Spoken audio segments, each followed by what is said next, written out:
What is good, y'all? Welcome back to the report. Welcome back to a brand new video. I'm sorry about the audio, man. I'm currently in a hotel right now, so I didn't really find a place to record my Game 7 reaction from the Heat Celtics series. So I am currently outside my hotel recording because I had to get out the Game 1 preview of the finals to y'all as soon as possible, because it is today as I'm recording this video. I'm recording this video today morning, and Game 1 is today. Heat versus Nuggets. We are so pumped up, man. I know the fans are pumped up, the team is pumped up, everybody in the organization is pumped up, man. First finals in 2 years for this team, and I know that's not a long time, but it feels like it because the bubble feels so long ago, and I'm so excited for this this series, man. I think it's going to be a great finals. I think a lot of people are thinking that it's going to be not good for the ratings and this, that, but if you enjoy basketball, this finals is going to be really good. You got two teams that just play the right way.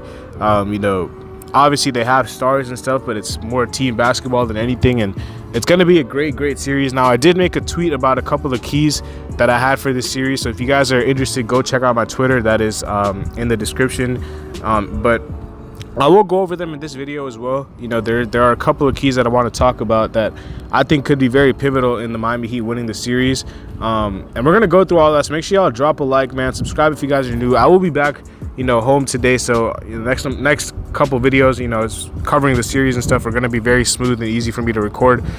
So if you guys are interested in this type of content, make sure y'all tune in every single video, subscribe, leave a comment down below as to your thoughts as to what you think is going to happen in the series, your score predictions, your for tonight, your series predictions. But yeah, without further ado, man, let's get right into it. So we have a couple of keys that I wanted to go over for the series, and number one was less zone.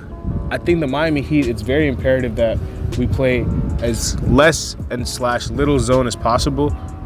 And the reason for this is, I think, if I'm not mistaken, the Denver Nuggets are the #1 scoring offense against a zone defense in the NBA, which makes sense. Nikola Jokic is a guy who would definitely pick a zone apart if he had the chance to.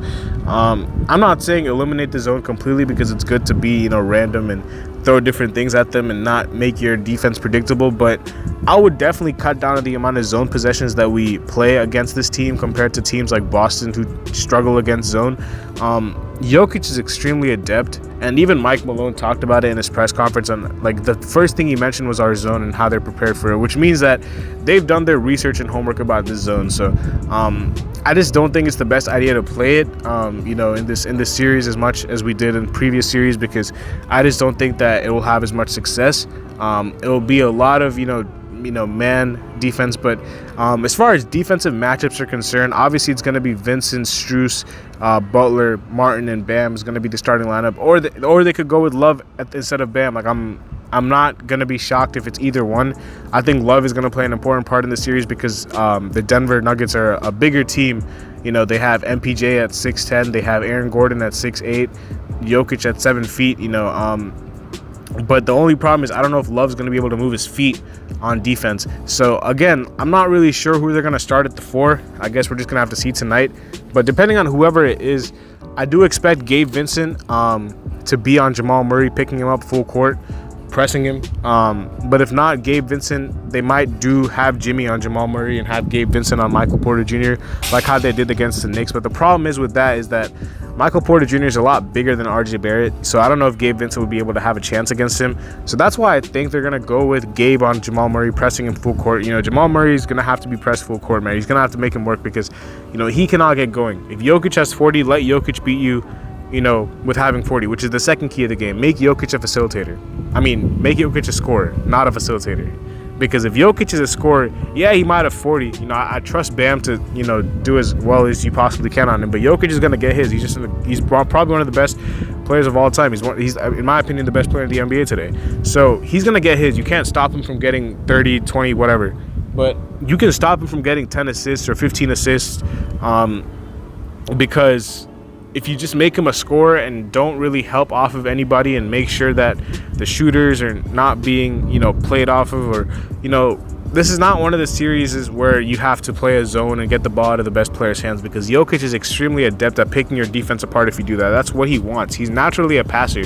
So against the Celtics, Tatum, who was naturally a scorer, we had to make him a passer, but it's kind of the opposite in this series because Jokic is naturally a facilitator, so we have to make him a scorer because although he can really score the ball, that's not his strongest suit. It's his passing and his ability to find open players. So you have to make Jokic a scorer rather than a passer, which is why Jamal Murray's going to have to be kept in check as well.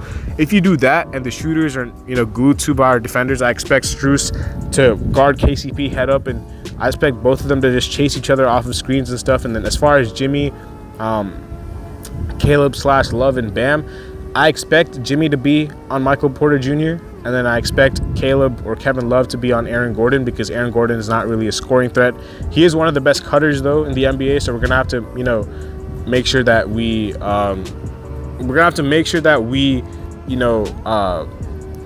pay attention to his cuts. Unfortunately for us, he's not the best three-point shooter, so I think the game plan of Spo would probably be, if you were helping off of anybody, it would probably be him because Aaron Gordon is shown that he's not even willing to take that many threes right now. And then obviously Bam is going to check Jokic, and that matchup is going to be amazing because Bam is one of the best defenders in the NBA, if not the best, and Jokic is one of the best scorers in the NBA. So obviously Jokic has a size advantage, but I trust Bam to do as well of his job as anybody. I know Anthony Davis couldn't even stop him, but I trust Bam. I think Bam is going to do a solid job on Jokic. Bam is going to have to be big this series too because he's going to have to be big on offense. Against the Celtics, he was terrible on as far as like scoring the balls was concerned. He did everything else well, which kind of sucks because that got overlooked because he just wasn't able to score the ball properly. But against the Nuggets, who don't really have any rim protection, we're going to have to attack the basket. Jimmy and Bam are going to have to get a lot of open layups, and they're not like I said, they don't have rim protection. They go small when they come off the bench. They don't really have any rim protector, so we're gonna have to attack the basket as frequently as possible and try to get as many shots at the rim because that's where we're gonna get our points from. It's gonna be on attacks and penetration, and if they help, we kick it out to open shooters. Another X factor is the bench. The Nuggets bench points are, I think, like they average about 20 less bench points than us during these playoffs. So the bench is gonna have to be crucial. Kyle Lowry's gonna have to be big. They bring off guys like Bruce Brown off their bench, Jeff Green, Christian Brown, guys who are hustle players. They don't really have like a score, like a microwave off their bench. That used to be Bones Highland before he got traded, but their bench scoring is pretty lackluster, but they do have some good defenders on their bench that they can throw. Like I expect Bruce Brown to get minutes on Jimmy and stuff like that as well. Christian Brown is a very gritty defender out of Kansas. Like they have guys on their bench who can muck it up, and veterans like Jeff Green who will be able to knock down a three here and there and play good defense. They have that type of toughness on their bench. It's just they don't have scoring, which is why the scoring on our bench is going to have to be very, very crucial. Lowry's going to have to be big, and then depending on whoever comes out the bench between Caleb and Kevin Love, they're going to have to be big as well. I expect Duncan Robinson to try to get loose. Christian Brown or Bruce Brown are going to probably try to run him off of as many threes as possible, but I expect him to get loose. And then obviously you have the wild card, which is Tyler Hero, because you don't know when he's coming back, but he expected to come back for Game 3 if I'm not mistaken. So if he's back from Game 3, this is what I would do. Obviously, there's a question as to whether you want to play him, start him, bring him off the bench, like when your team is already doing so well without him. I think he's too talented not to play. So I would say bring him off the bench and kind of just put him in a Sixth Man of the Year role that he was, in last year, because that's not going to affect too many players. I think it will affect the starters if he starts because he's going to need the ball in his hands. But if he comes off the bench, he's going to have the second unit to himself, basically him and Kyle, and he's going to be able to do his 1-2. And our bench is going to be fearless, very, very scary. I was going to say fearless, but it's going to be scary as well. So yeah, that is another X factor is Tyler Hero's return. Lastly, I was going to say limit their fast break points. We got to make sure, because Denver does a really good job getting out in transition. As we've seen with Kevin Love's outlet passes, Nikola Jokic is one of the best in the league at that as well. So like they get a lot of points on the fast break. So we're going to have to make sure we limit the transition opportunities for them and make sure that we limit their fast break points. And yeah, it's basically all the keys that I have for this series, man. I think we're going to get a lot of pull-up opportunities because Jokic plays a drop. He doesn't switch. We're going to get a lot of attacks to the rim because they don't have any rim protector. Jokic is a big body, but he's not a rim protector. So I think we'll have a lot of opportunities to do well offensively in the series because they're not the best defensive team, but their offense is going to be extremely hard to stop because Jokic is just like a one-man offense at times, and he's just like he can just pick your defense apart, whether scoring, passings, but as long as we stick to him and make sure that if he scores 40, he's going to have to beat us scoring 40 because we cannot let anybody else get involved especially Jamal Murray. And that's the strategy to winning the series, man. I'm very excited for game one, and I'll see y'all after the game. Hopefully y'all enjoyed the video. I'll see y'all later as always. Peace.